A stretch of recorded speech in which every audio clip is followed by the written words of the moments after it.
at the Trevi Fountain. It's very busy. It's very, very busy. And it's very wet because it's a fountain. I'm good at this talking to camera, can't I? We might go down there. But I don't know. You can hear it from like further down the street. It's really nice walking down. There's like suddenly water because it's rather warm. No prizes for guessing where I am today. If you don't recognise the inside of here, where the hell have you been? We are in the Colosseum, the Flavian Amphitheatre as it was called back in the day. I've been in a few amphitheatres in my time and I've never been in one quite this fast. Although it feels really weird being in one that's survived this well but has so little seating. Anyway, so anything from sort of this level upwards would be the seating area. Down there is where the actual pit would have been. Can't remember what they had covering it, whether it was just concrete or wood, but that would have been covered in sand to soak up all the blood, and that sand would have been dyed red, so it's slightly less obvious where the last guy died. That's something that always annoys me when they always get it wrong in the movies. They always have white sand, not white sand. So yeah, this is the Colosseum. It is large. It is quite large. It is quite round. It is quite hot. I think this might be the hottest day we've had so far, and of course we are standing in a big concrete egg because we're smart like that. So yeah, this is going to be a fun day. We're doing this, we're doing the Forum, and we're doing the Palatine Hill, and there's a lot of tourists and it's very hot and I'm sweating like a pig, but it's fun, so yay! So we're out of the Colosseum now. I'm now just having a sit down and a rest at the top of the Palatine Hill, which is where most of the palaces were. We've just walked past the Domus Augusta, which is Augustus's palace, which is, you can probably see in the background behind me over there. Livia's house is somewhere down there, that way. There's also the Domus Flavia, the Flavian dynasty's palace back that way, which is obviously a bit later, and there's a cicada starting up above my head, so I apologise if you can hear that. So yeah, we just walked past all of that. So palaces up here that we walked past are about 1st and 2nd century AD. I think bits of the Domus Augusta and the Domus Livia are 1st century BC as well. There's also some stuff down that way which we look down on, but I'm too tired to walk down to at the moment. That's sort of prehistoric, very earliest settlement of Rome, which is pretty cool. So this is kind of the epicenter of ancient Rome, which is amazing. And then in a minute we're going to walk down to the Forum, and I'm going to run around there once I've recovered a little bit, because it's bloody hot. Okay, so we are now halfway down the Palatine, just above the Forum. So over there, as you can see, is that funny round building. Okay, it's the Colosseum. I'm trying to be funny, I'm not very funny. Just below it here is the Arch of Titus, which I always find really amusing because in Latin that's called Arcus Titi, and I'm immature like that. I took some photos of there down there. I'll probably pop them up in a minute somewhere spliced in here. That is commemorative of Titus. There's an amazing frieze on there of the sack of Jerusalem, which I have kind of mixed feelings about. And there is the Forum itself. Down here we have the House of Vesta. Over there, I can't remember which temple that is over there. But yeah, I'll put in little labels because I can't remember anything. I'm used to seeing this all on ground plans. I haven't quite gotten my head around the fact that I'm actually here.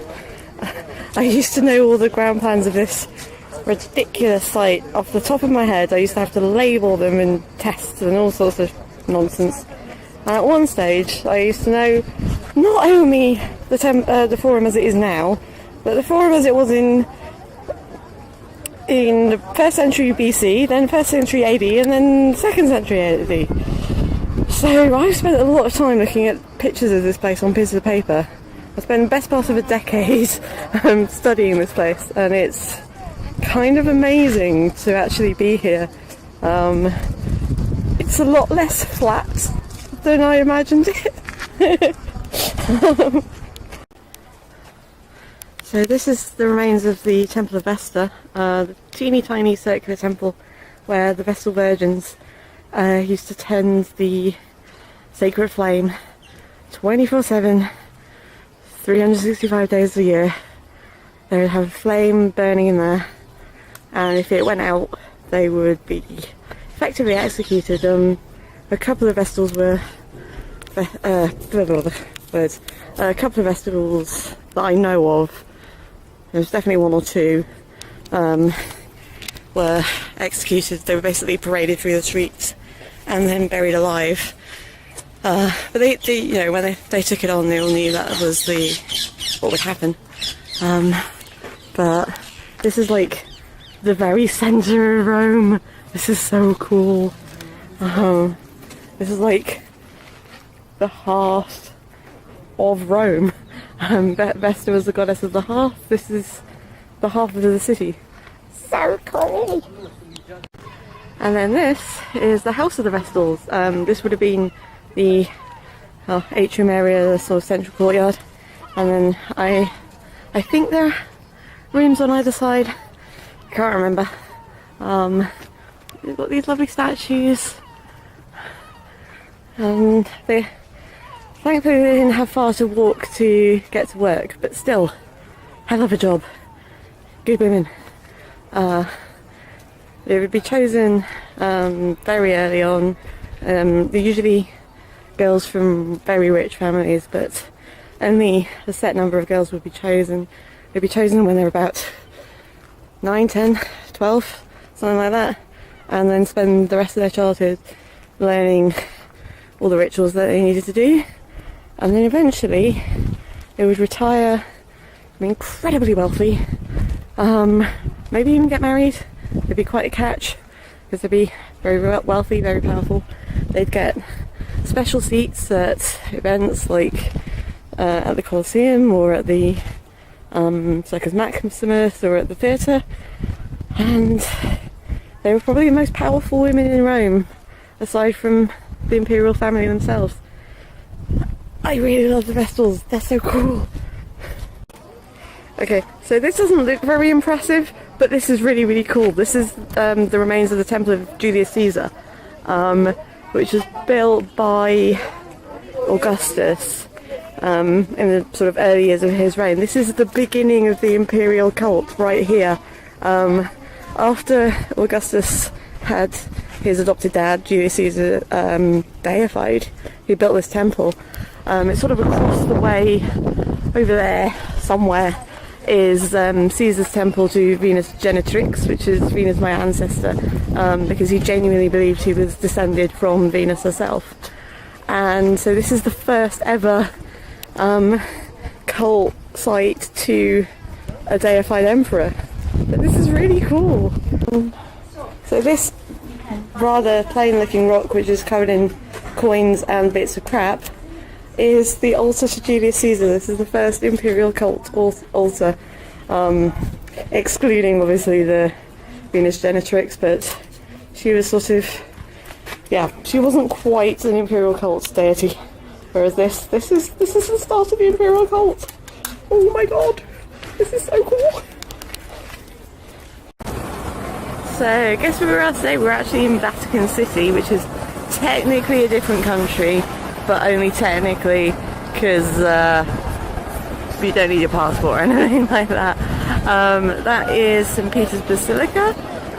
We were going to go in it, but the queue currently goes all the way around there, and I'm not sure I can be bothered.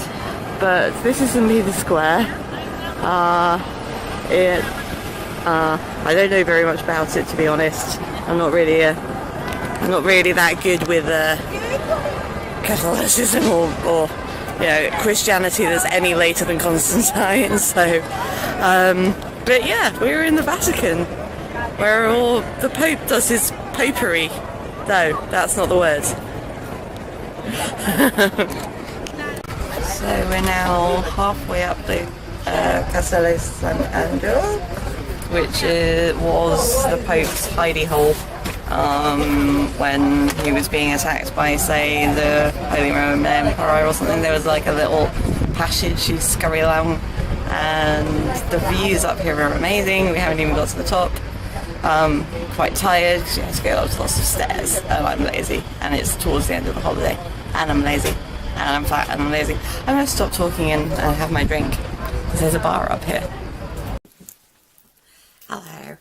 So, back in the UK, this is several months later, but I just wanted to talk briefly about some of the places that I visited while I was in Rome, but wasn't able to film in for, various reasons. Blah, blah, blah, talking too much. The first place I want to talk about, that we visited, it was the very first place we visited on the very first day, and I did film a bit outside, but I've lost that footage, I'm sorry. But that was the Crypts of the Capuchins, which is just the most beautiful, wonderful place. Oh my god. So, if you don't know, the Capuchin monks, or Capuchin friars more accurately, are a monastic order of Franciscan friars. And if you don't know, Franciscan means that they follow the teachings of St. Francis of Assisi. You may remember him as the one that talks to animals and birds, and also the first guy to have the stigmata, as in the bleeding wounds that mimic the wounds of Christ. And the Capuchins are so-called, Capuchin in Italian means little hood, because unlike a lot of the other Franciscan orders, like there's several different types of Franciscans, they have quite small little brown hoods that they wear. I've always had a lot of time for Franciscans. I'm not Catholic, I'm not even Christian, but I've got a lot of time for Franciscans. They do a lot of good. But the Capuchin crypts in Rome is this most fascinating and fabulous place, where in, I think it was the 17th century, they basically dug up a whole load of skeletons of past members of the order from land that they needed for, I think it was either that they needed it for more graves or they just needed the land, and somebody, and it's not entirely clear who, there's a lot of stuff about like it, some people say it's one certain person, it might be a different person, blah blah blah. Anyway, decided to use all of these skeletons to create these beautiful, beautiful crypts, decorated entirely with human bones. And there's a good sort of 1,000 odd skeletons in there. Obviously, when I had to take photos in there, did see some tourists trying to take photos. Please, if you're gonna go to this place, don't take photos, don't be a dick. Like, if you want to have pictures, buy some postcards. They're only like 50 cents or something ridiculous. It doesn't matter whether what you think about the Catholic Church or what you think about, any of that. Not only is this a place where people still, worship. There's a chapel in sort of in one of the middle rooms. Like there's several crypts. I didn't realise this before I went. There's not just one. There's sort of, I think it's 3. So there's 2 on one side and 1 on the other, and then in the middle-ish there's a chapel where the Capuchin order still have services. So not only is this a working, functioning chapel, but these are also, they are people's bones. It's not just, you know, some kitschy tourist thing. This is people's bones. And if they tell you they don't want you to take photos in there, don't be a dick. Don't take photos in there. You know, if you really want to have some photos to take home, you know, grab some postcards and support the running of this place. Like, don't be a dick. Anyway, so yeah, I will put up pictures on the screen. They'll probably already be there while I was talking, but the level of creativity and just the idea of making something so beautiful out of these, you know, already at the time quite old skeletons. It was just like, it was. I was expecting to be sort of impressed and maybe a little bit spooked, but I didn't find it spooky at all. I found it really quite beautiful. And the fact that it was all sort of done by another member of their order just made it even better. Like, it was like, you know, these men would have been happy with the, you know, their bodies being used like this, which just makes it, oh, it was lovely. And so the entrance, I think it was under €10 anyway.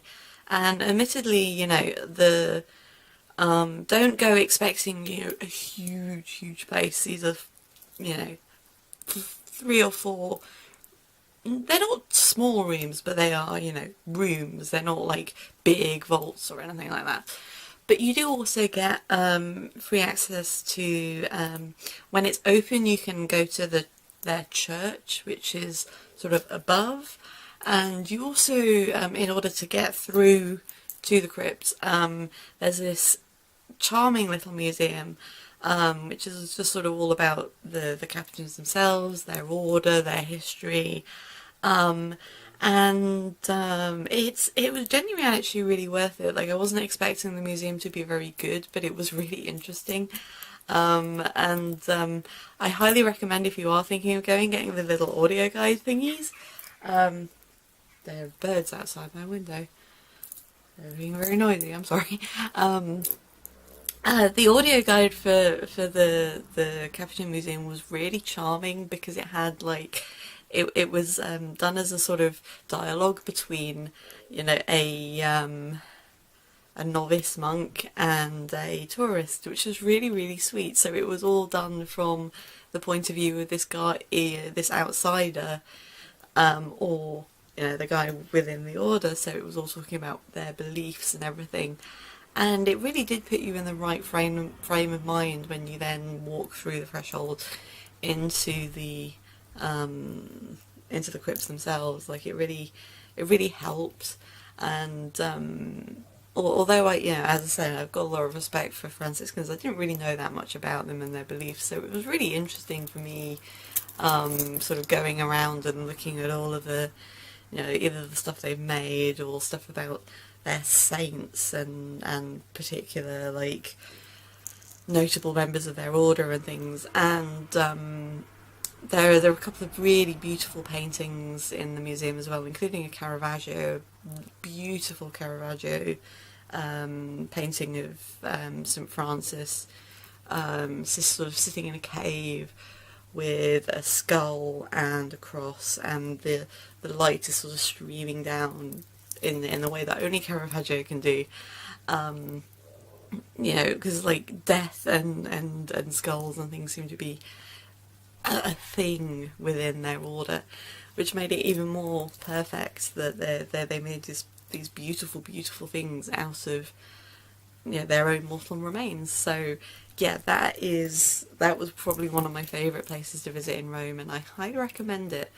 The other place that I really wanted to talk about that I wasn't able to film was, we finally managed to get into one of the museums. We went to the Capitoline, which is on the top of the Capitol Hill, which is a very long, steep hill, but it was definitely worth it because it had some really interesting things in there. I wasn't allowed to film, and my camera ran out of battery, so I don't have any photos either.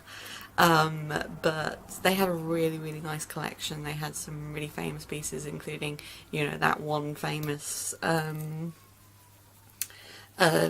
bronze of the she-wolf and Romulus and Remus. They had the famous statue, the Dying Gaul, which is beautiful. Capitoline Venus, who's another beautiful statue. Like, I think yeah, she dates the Roman period, but like honestly, like she looks like a Benini to me. Like you walk around her and look at her and she looks squishy. Like it looks like if you went up and grabbed the marble, she would sort of give like flesh. It's remarkable. And you know they did have a couple of Caravaggios, a couple of Beninis. You know, as not just ancient stuff, but obviously the ancient stuff is my jam. And they had some really early stuff as well. They had some Etruscan stuff and you know, pre what we consider Roman. Like they had some of the remains of the Capitoline temple and the you know the stuff that the site was used for under Tarquin. Now, if you don't know who Tarquin was, he was a pre-Republican leader. He was basically one of the last kings of Rome, and he has a reputation for being an utterly horrible man. Partly because you know the Republic weren't very keen on kings. Let's put it that way. But like it was really interesting seeing stuff that was made under Tarquin, because most of the stuff I know about Tarquin comes from, you know, the Roman Romans, you know, the Republicans and the Imperials. So that was like really surreal, but like so interesting. And there's so Capitoline Museum, definitely worth it. Beautiful collection. A lot of famous stuff and a lot of stuff that was like not massively famous but fascinating. And I was basically running around pointing at things with my dad and going, look, this is really weird, this is really cool. So yeah, that's I think that's all I can think of stuff that I didn't manage to get any footage of at all. So next vlogs are gonna be about Hadrian's Villa and about Ostia Antica. So I've as you can probably tell, I've condensed several days worth of stuff within Rome into this video, and then the next couple of videos are going to be 2 places outside Rome where I did film quite a lot. So I will see you soon for those.